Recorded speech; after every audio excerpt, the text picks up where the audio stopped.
guys, Dullman here with part 2 of Star Citizen history. So let's jump into it here and jump right in and learn about the Tevarin. So let's do this. So, Tevarin, pronounced Tevarin, are the third extraterrestrial race discovered by the UEE. They were defeated by the UEE at the Battle of Centauri on August 2nd, 2610, set. History. Humanity's first interstellar enemy. And second, the UPE first established contact with the spacefaring civilization in 2541. While not as technologically advanced as us, the Tevarin were beginning to strike into the universe. The proud, martial society, the Tevarin wanted what we had and struck first. Although this is now questioned, it's rumored we struck first. So let's continue here. While the battlegrounds never threatened Earth or Terra, what the Tevarin lacked was technology. The more they made up for, though, in strategic brilliance and endurance, causing the war to last over 4 years. The turning point was the infamous Battle of Idris IV, which introduced a young officer, Ivor Mesa, to the populace of the UPE. Also, a little bit of trivia fact for you guys here, which is not on this sheet, is the Idris, the capital ship, was named after the fateful day of Idris IV. So a little extra nugget of information for you there. After the Tevarin were defeat, the UPE terraformed the Tevarin systems and killed off indigenous ecosystems for human colonization. The remaining Tevarin were either absorbed by the UPE or fled to the Banu or Xi'an systems.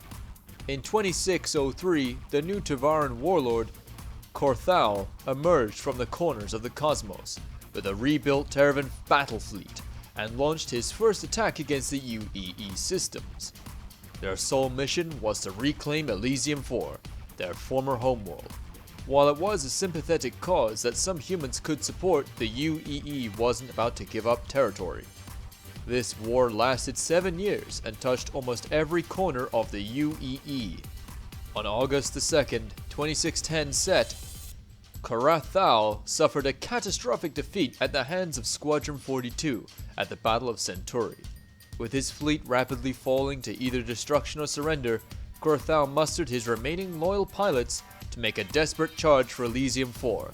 Though they lost an additional 70% of their fleet and finally reached the atmosphere of their own home world, Korthal and his pilots lowered their thermal shields and dove for the planet. With this second defeat, the spirit of the Tevarin race was irreversibly broken.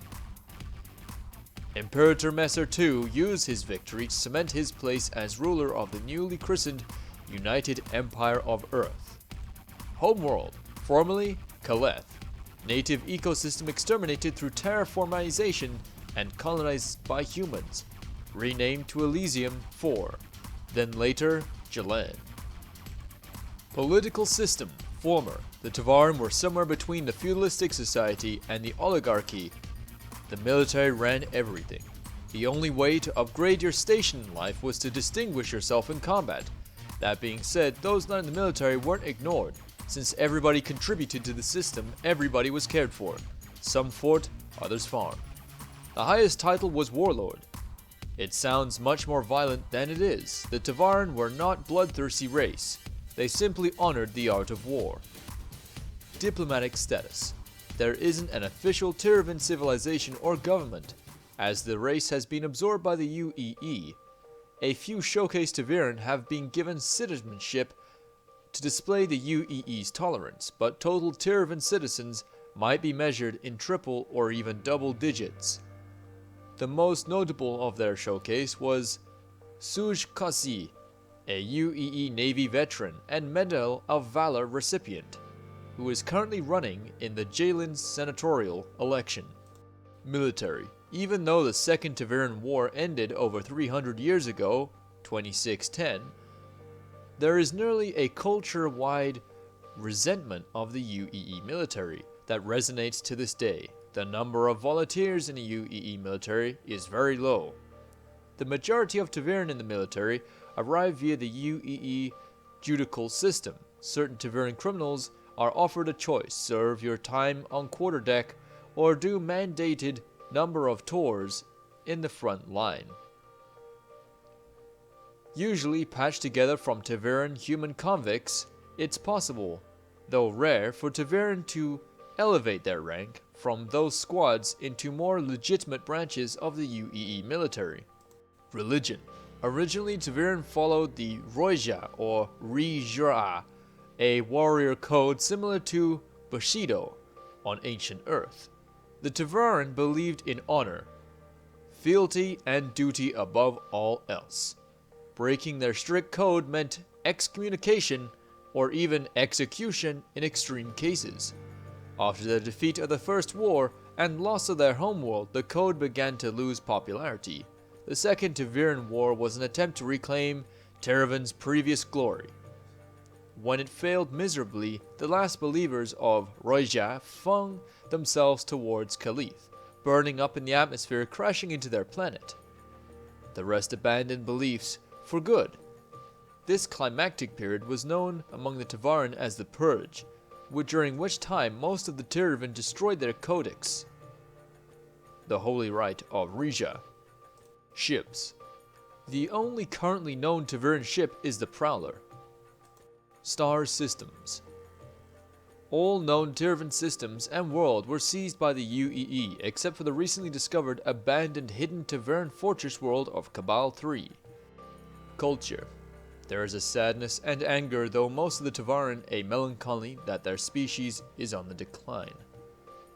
After their planet was lost, many Tevarin channeled their aggressive nature into addictions and violence. Tevarin mercenaries are ruthlessness and utter lack of fear. Gone are the honor-bound spiritual warriors of old. The killers are all that remain. The average Tevarin finds little joy in life these days. When interacting with them, most humans will find to be terse and cynical. Thank you guys for watching. This has been another Star Citizen history video, or part 2. The Tevarin, one of my favorite alien races in Star Citizen. I do love their history and what they're about. They're a warrior race that doesn't give up and fights to the last. You know, that's very cool. I do enjoy that. And it's one of our policies with the org as well. We fight to the last, never surrender, never give in. And, you know, it's a good way to go about things, I believe. But yeah, sorry this video is out so late. I've had a lot of trouble at the bank, and what happened was someone tried to get into my account. It's a long drawn-out problem, but I got it sorted today, and yeah, things should be okay. So yeah, thank you guys so much for watching. Also, quick note, I've been asked multiple times to do raffles and giveaways and things like this. I would absolutely love to. But unfortunately, at this point in time, I don't really have the spare funds. Though I've got a plan to maybe do something about that in the future. We'll soon see. Thank you guys yet again so much for watching. It's awesome to have you guys come back every day and watch these videos. And I try and keep this pace of a video a day for you guys to get your Star Citizen fix and whatnot. And maybe take the edge off 2.6, like the waiting period, a little bit. So yeah. Thank you guys for supporting this channel. It really does mean a lot to me. Every one of you has subscribed and liked and all that jazz. It really is awesome. Thank you guys. Alright, so you know the drill, guys. Fly safe, and I'll see you in the verse.